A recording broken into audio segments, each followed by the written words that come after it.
வணக்கம். நான் திரைப்பட எழுத்தாளர் இயக்குனர் வி. பிரபாகர் பேசுறேன்.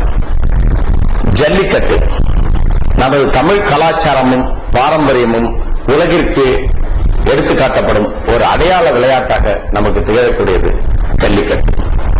அது பண்டை காலம் தொட்டு ஏர் தொழுதல், அதாவது காளைகளை அதன் மீது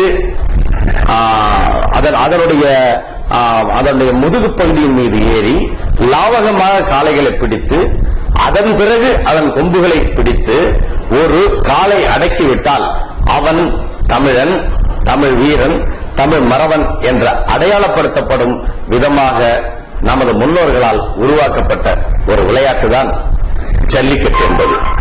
பிற்காலத்தில் அது ஏதோ ஒரு பகுதிக்கு சொந்தமானதாகவும் ஏதோ ஒரு சிலரால் மட்டும் நடத்தப்படுவதாகவும் பின்தள்ளப்பட்டதால் இன்றைக்கு அந்த நமது கலாச்சார விளையாட்டே நடக்காதோ என்ற ஒரு அபாய சூழல் ஏற்பட்டிருக்கிறது.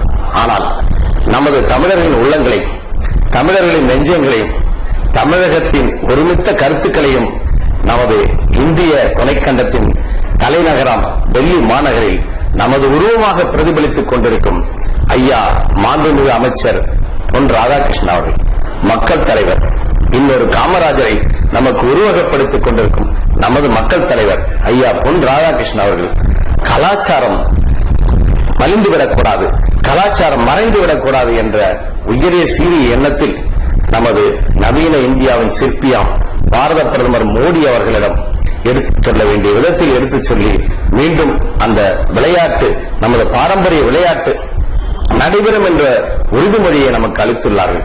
அனைத்து தமிழ் நெஞ்சங்களும் சார்பாகவும், அனைத்து தமிழர்களும் சார்பாகவும், அனைத்து தமிழ் மறவர்களின் சார்பாகவும் ஐயாவிற்கு எங்கள் இதயம் கனிந்த நன்றியை தெரிவித்துக் கொள்கிறோம்.